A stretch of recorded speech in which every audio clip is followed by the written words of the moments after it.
July August হত্যাকাণ্ডে অনেকের লাশ এখনো তাদের পরিবার খুঁজে পায়নি। অন্যদিকে এই রায়েরবাজার বুদ্ধিজীবী কবরস্থানে ১৩২টি বেয়ারিশ লাশকে দাফন করা হয়েছে। এই লাশগুলোর এখনো কোনো স্বজন খুঁজে পাওয়া যায়নি। সরকারি তথ্য মতে ১৩২টি লাশের কথা বলা হলেও অনেকের ধারণা এই বেয়ারিশ লাশের সংখ্যা আরও অনেক বেশি। প্রতিদিন কোনো না কোনো স্বজন এই কবরস্থানে আসছেন এখনও তাদের পরিবারের সদস্যদের লাশটিকে খুঁজে পাওয়ার জন্য। দর্শক, কেমন ছিল তখনকার পরিস্থিতি চলুন আমরা জানার চেষ্টা করব। জুলাই আগস্ট হত্যাকাণ্ডে সব থেকে হতভাগা শহীদ হয়তো রায়েরবাজার কবরস্থানে বেয়ারিশ হিসেবে দাফনকৃত এসব লাশগুলো। এখনো অনেক স্বজন খুঁজছে তাদের প্রিয়জনের মৃতদেহ খোঁজার জন্য আসে এখানে। হ্যাঁ আসে, অনেক অনেক মহিলারা আছে, পুরুষরা আছে, মা বাপরা আছে, খোঁজা লাগে না আসে।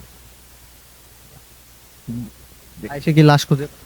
না লাশ তো খুঁজে চিহ্ন নাই তো কোনো, লাশের তো কোনো চিহ্ন নাই। দেখো এই যে খালি কোন কোন খবরে আমার ভিতরে দিয়ে কোন কোনটা এইটা। এখানে কর্মরত শ্রমিকেরা বলছে জুলাইয়ের দিনগুলোতে তাদের ঢুকতে দেওয়া হয়নি কবরস্থানে। তখন কি আপনাদের ঢুকতে দিচ্ছে?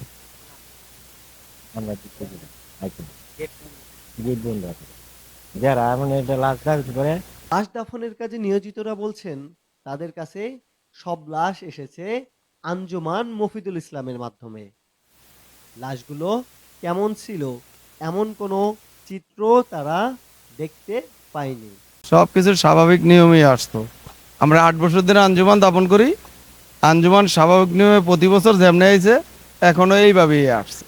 5টা 7টা 10টা 1টা এখনো একইভাবে স্বাভাবিক নিয়মেই আসছে। আমরা আঞ্জুমানের লাশ দাপন করি। বেওয়ারিশ লাশ একমাত্র আঞ্জুমানই বহন করতে পারে, অন্য কোনো সংস্থা থেকে আমরা রিসিভ করিও না, দাপনও করি না। আমরা আঞ্জুমান বেওয়ারিশ লাশ, ওইটা ময়নাতদন্ত নাম্বার আছে, জিডি নাম্বার আছে, ফুল ডকুমেন্ট থাকে ওদের কাছে। আমাদের কাছে ময়নাতদন্ত নাম্বারগুলি আমাদের আর লাশ আমরা দেখি না। আর গোসল দিয়া ওরা নিয়ে আসে, আমরা জানাজা দিই, দাপন দিই। লাশের ভিতরে মুখ খুলে আমরা দেখি না। আমরা শুধু ছবি তোলা থাকে, ছবিটা যখন লিপিবদ্ধ হয় অফিস এক নজর ছবিটা দেখে, ওই ছবিটা আঞ্জুমানের কাছে জমা থাকে। আপনারা যে কোনো সময় যে কোনো ডেটের জিনিস জানতে চাইলে আঞ্জুমানের অফিসে ডেট বললে ওই ছবিতে আপনারা পেয়ে যাবেন। আমাদের এখানে ময়নাতদন্ত নাম্বারগুলি লেখা থাকে, আমরা একটা একটা করে দাপন করি। জুলাই আগস্ট হত্যাকাণ্ডে কতটি লাশ এখানে দাফন? জুলাই 1 তারিখ থেকে 31 তারিখ পর্যন্ত 81টা আসছে, আর আগস্টের 31 তারিখ 33টা আসছে। এই লাশগুলো স্বজনরা কি পরে কোনো খোঁজ নিতে আসছে বা এমন? একজন আসছে, দু একজন আইসা যারা নাকি মেডিকেল খোঁজ নিয়ে জানছে আঞ্জুমান নিছে, আঞ্জুমানের অফিসে যাওয়া ছবি দেখা তারা প্রুফ করতে পারছে, পরে আমাদের এখানে আইসা ওরা জিয়ারত করে গেছে।